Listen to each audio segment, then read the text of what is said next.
যেই তো এই দেশে মুসলমানদের সংখ্যা সবচেয়ে বেশি, এবং এই দেশটা আমি মনে করি কসম আল্লাহ, আল্লাহ কা কসম, ওয়াল্লাহি বিল্লাহি ওয়া তাল্লাহি, সারা দুনিয়ার জন্য যদি একটা রোল মডেল কোন দেশকে ঘোষণা করতে হয়, সৌদি আরবকে নয়, এই বাংলাদেশ সারা দুনিয়ার জন্য একটা রোল মডেল। একটু তাকায় দেখেন। আপনারা তো ঠিক সবাই বুঝে কইতে পারেন নাই, চিন্তা করছেন হুজুর সৌদি আরবের চেয়ে কি দেশ ভালো? আপনি একটু গিয়া দেখেন, সৌদি আরবের চাইতেও আমাদের দেশের মানুষ আল্লাহর কাছে অতি প্রিয়, অতি প্রিয়। আপনি মিলায় দেখেন, এই দেশের মানুষকে আল্লাহ বিশেষ ভালোবাসে। সুবহানাল্লাহ, বিশেষ ভালো এমনি বাসে না।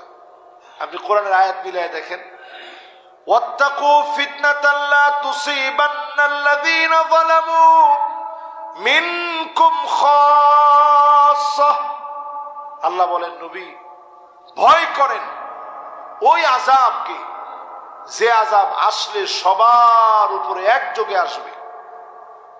এটা আপনার উম্মতরে বলেন ভয় করতে। বলার পরে আল্লাহ বলছেন, ওয়া'লামু আন্নাল্লাহা শাদীদুল ইকাব, জেনে রাখো আল্লাহ শাস্তি দেওয়াতে বড় কঠোর। বাংলাদেশেও তো শাস্তি আসছে, এই যে সিডর আসে, আমপান আসে, নার্গিস আসে, কয়দিন আগে এসে গেল ডানা, কত রকমের কত কিছু আসে। আমার দেশটারে যিনি পাশ কাটায় নিয়ে যান তিনি কে? এর এক একটা আঘাত যদি ভালো করে আসে কি অবস্থা হবে দেশটা। আল্লাহ আমাদেরকে বারংবার আল্লাহ মাফ করে দেন। করোনা আসলো, মানুষের মনে কত ভয় ঢুকে গেছে। 10 জন মুসল্লি মিলে আমরা নামাজ পড়ছি। কয়জন? আলোচনা করব কি সেই সময়, পুরা সময়টা শুধু আমরা কান্নাকাটি করছি যে আল্লাহ, যে মসজিদটা ভরপুর থাকে মুসল্লিতে, ওই মসজিদে 10টা লোক, একজন এখানে, আরেকজন ওইখানে, আরেকজন ওইখানে, আরেকজন ওইখানে, আরেকজন ওইখানে, আরেকজন ওইখানে, এই মসজিদে মাত্র 10টা লোক। বাহিরে অনেক মুসল্লি তখন দাঁড়ানো ছিল, ভয়ে ঢুকে নেই। আমি যখন বের হয়ে যাচ্ছিলাম তখন মুসল্লিরা সবাই বলতেছিল, হুজুর এই তো মনে হয় কিয়ামত চলে আসছে, হুজুর মনে হয় আল্লাহ আযাব দিয়ে পাকড়াও করে ফেলছে, বাংলাদেশকে রেড জোন ঘোষণা করা হলো।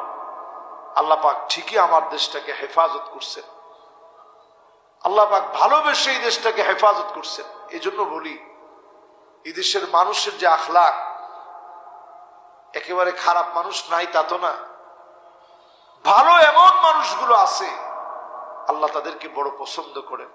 পেয়ারা হাদিরিন, এই পৃথিবীর সময় বলছে সামনের দিনটা আসতেছে, সুম্মা তাকুন খিলাফাতান আলা মিনহাজি নবুওয়াতিন, নবুয়তের একটা সময়, যেইভাবে নবুয়তের সময় যেইভাবে খিলাফা আল্লাহর নবী শিখায় গেছেন, যেইভাবে সাহাবায়ে কেরাম খিলাফতকে প্রতিষ্ঠা করছেন, আবার সেই আদলে একটা খিলাফত পৃথিবীর ভিতরে আসবে।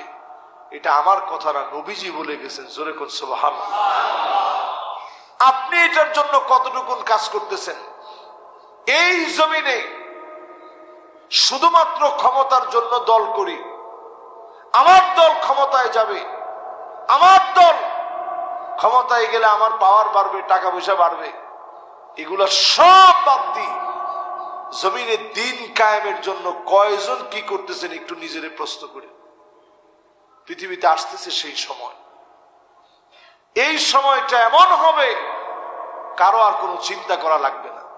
আল্লাহ রাব্বুল আলামিনের কাছে কামনা করি আল্লাহ তাআলা আমাদের বাংলাদেশের সম্প্রীতি, মহাব্বত, ভালোবাসা টিকিয়ে রেখে বাংলাদেশের ভিতরে যে সংশয়, যে ভয়, বাংলাদেশের ভিতরে হঠাৎ করে সংখ্যালঘু সংখ্যালঘু বলে যে একটা আওয়াজ তোলা হচ্ছে, এই ধরনের সমস্ত সংকটকে উত্তরণের পথ পন্থা আল্লাহ তাআলা যেন আমাদেরকে বাতলে দেন। পড়ে না আমিন। আজকে যতগুলো কথা বললাম, বিমাশিয়াতিল্লাহি তাআলা ওয়া বিতৌফিকিহি, আল্লাহ তাআলা কবুল মঞ্জুর করে নিক। কথাগুলোর উপরে বিশেষ করে একটা সোনালী দিন আসবে, এই দিনটা আল্লাহ তাআলা আমাদেরকে দেখার তৌফিক দান করুক, পড়ি আমিন।